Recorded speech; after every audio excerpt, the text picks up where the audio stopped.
आप क्यों इतना रिस्क ले रहे हैं? हम एक दिन विचार कर रहे थे बांग्लादेश पर कि अगर हमारी बहन बेटी हमारे ही सामने कोई उठा के ले जाए, कैसा लगेगा? जरा विचार करना। 40 साल तक जिस देश में रह करके बिजनेस कर करके एक एक पाई पाई को जोड़ा, मकान बनाया, दुकान बनाई, 20 लोग आकर के लूट के ले जाएं, सच सच बताना यार, कैसा लगेगा? तुम्हारी ही बेटी जैसे तुमने फूल की तरह पाला पोसा और एकदम सुकुमार सी बिटिया, और उस पर जब निर्दयी राक्षस हवस की भूख में बर्बरता निर्दयता के साथ उसका लेप करें, सच सच बताना यार, कैसा लगेगा? जिस इज्जत को बचाने के लिए तुम्हारे पूर्वजों ने आन बान शान को रख दिया, प्राण त्याग दिए, रामायण के लिए, राम के लिए, गीता के लिए, कृष्ण के लिए, वही देवी के मन में तुम्हारी देवी की मूर्ति को तोड़ करके बाहर फेंका जाए, सच सच बताना यार, कैसा लगेगा? जिस देश में तुम रहते हो उसी देश में तुमको अल्पसंख्यक देश छोड़ो ऐसा चिल्लाया जाए, तुम्हारे पूर्वजों ने उस देश को आजाद कराने के लिए, बांग्लादेश के लिए तुम्हारे पूर्वजों ने भी कुर्बानी दी और देश के साथ खड़े रहे, और तुम्हें उसी देश में गाली देकर के कहा जाए देश छोड़ो, बांग्लादेश छोड़ो, हिंदुओं देश छोड़ो, और वहां पर तुम्हारी दादाओं की यादें, दादी की यादें, नाना की याद, पिता की यादें, वो दरवाजे, वो आंगन, वो घर, वो चौखट, वो इमली का पेड़, वो आम का पेड़, वो नीम का पेड़, सच सच बताना यार, कैसा लगेगा? तुम्हारे घर को जलाया जाए, तुम्हारी पूरे सपनों की संपत्ति को खाक और राख कर दिया जाए, सच सच बताना यार, कैसा लगेगा? पर इस भारत का दुर्भाग्य है, ऐसा ना वो सोच पा रहा भारत का हिंदू, ना वो जग पा रहा। हम अकेले क्या कर लेंगे? एक दिन आएगा वो हमको भी खत्म कर देंगे, किसी षड्यंत्र में फंसा देंगे, देख लेना किसी वो केस में फंसाएंगे। ठीक है, आज तो हम हैं, मान लो हम जिंदा भी रहे, अगर तुम नहीं जागे तो सच सच बताना यार, हम अकेले क्या कर लेंगे?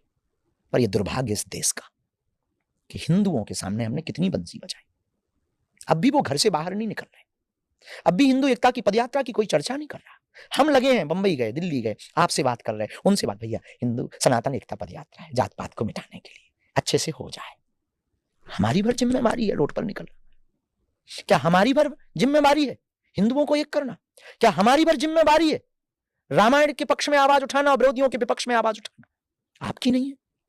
क्या आप धीरेन्द्र कृष्ण शास्त्री नहीं बन सकते हो? क्या आप बागेश्वर बाबा नहीं बन सकते हो? बन सकते हो, हमारी तरह तुम भी तो शुरू करो, अपने दायरे में करो आप, पर करो तो 24 घंटा में 1 घंटा दो। आपने तो मोबाइल पे रील देखी और बढ़ा दिया, कुछ अच्छी बोल गए, बाबा ठीक बोल रहा है, लाइक ठोक दिया, और कुछ अगर हमारी जबान बहक गई या किसी ने फेक न्यूज चला दी तो उसी को सत्य मान लोगे। और जितने भी ये ताली बजा रहे हैं ना, गाली देने से भी चूकेंगे नहीं। एक भूल हमारी आप रिकॉर्ड भर करके डाल देना, बाबा पीते पकड़े गए, इतने भर में पूरा देश गाली देगा। ये देश है, लेकिन भैया हम अपनी जिम्मेवारी तो निभा रहे हैं। तुमसे तुम्हारा जमीर और तुम्हारे पूर्वज नन्ही सी बेटी जरूर पूछेगी एक दिन, आपकी भी 2 बेटियां हैं दादा, वो जरूर पूछेंगी कि देश के लिए आपने क्या किया। हमने तो किया, हम तो कर रहे हैं, मरते दम तक हम तो करेंगे, पर आपसे तो पूछेंगे, क्योंकि जो कोलकाता की बहन मरी है, जिसका रेप हुआ है, वो तो भारत से पूछ रही है।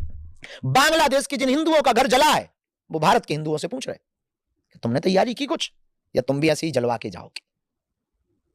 बड़ी दुर्दशा है, फिर भी हिंदू सोया है, घर से निकल नहीं रहा, जुआ नहीं रेंग रहे, सबको अपनी अपनी पड़ी है, अपनी रोटियां सेक रहा है, बस ताली बजाओ, हिंदू हिंदू करो, बस कहानी खत्म। और जो बोल रहा है उसको कम्युनल बता रहा है। आचार्य धीरेन्द्र कृष्ण शास्त्री सांप्रदायिक है, शुद्ध शुद्ध बिजनेसमैन है, पाखंडी बाबा है, कितने नाम नहीं हमारे रख दिए इस देश ने।